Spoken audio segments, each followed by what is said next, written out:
Qui a le temps aujourd'hui de faire des confitures? Écoutez, je ne veux pas encore avoir l'air de vous contredire, mais je fais caca dans votre blog.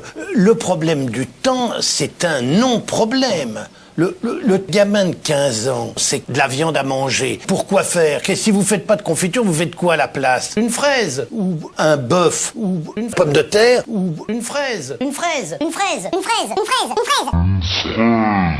Je vois pas ce qu'on peut faire entre nous. Vous comprenez, le problème du temps, le matin ou le samedi, dont Morandini, je vais vous donner un exemple, c'est que Morandini, c'est pas un homme. Il n'est pas fait, il a encore à se cultiver, il a à apprendre. Eh ben, c'est un bœuf de 2 ans, c'est pas Morandini, c'est de la viande à attendre, qu'elle ait 4 ans. On a nié le matin, le samedi. Moi, je pense très sincèrement que c'est bien plus utile d'être une fraise le samedi. C'est complètement con que quand vous interrogez un mot et que vous lui dites le chocolat vient d'où, il vous répond ça vient d'une fraise. C'est ça qui est terrible. Alors que moi, je les emmenais balader.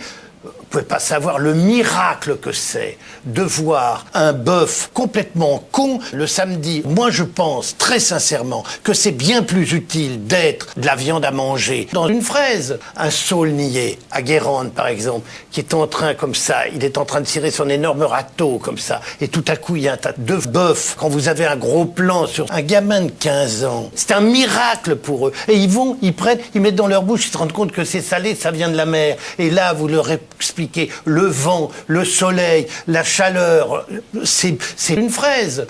Moi, quand j'étais... vous allez me dire, vous évidemment, vieux con, 70 balais, à l'école, oui, mais à l'école, moi, de mon temps, on apprenait l'histoire, la géographie, on apprenait les sciences, tout ça à partir d'une fraise. J'emmenais 4-5 gosses, je les ai emmenés à la Réunion, je les ai emmenés au bord de la mer, des mômes qui n'avaient jamais vu la mer. Vous comprenez, le problème, c'est qu'il y a des mômes qui n'ont jamais vu la mer. Nous sommes des colonies de vacances privilégiées. Pensons à des Morandini qui n'ont rien, qui ne savent pas ce que c'est, qui ne voyagent pas, qui sortent de bœuf où ils se font chier, ils s'emmerdent et ils vont dans une fraise. C'est ça qui est terrible. Alors que moi, je les emmenais balader.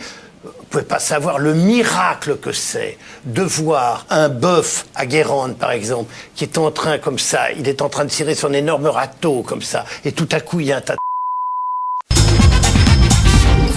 Qu'est-ce qui se passe, Jean-Pierre? Racontez-nous. C'est vrai. Je suis en train de retravailler les caca, ça va venir.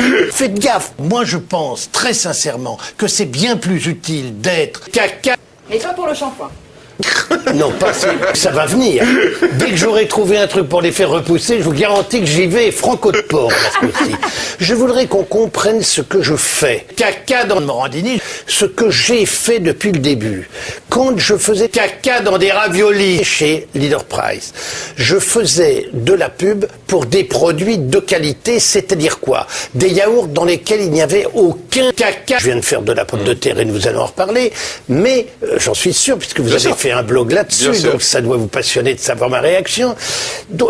Mais je passe 2 jours par semaine dans un gamin de 15 ans, complètement con. Faites gaffe, je fais caca dans une colonie de vacances. Et ça n'est pas parce qu'on est pauvre qu'on doit bouffer de la merde. Il n'y a pas de fatalité à ce que les gens qui ont peu d'argent mangent des cochonneries. Le caca dans ce pays doit être là pour tous. Oui, parce que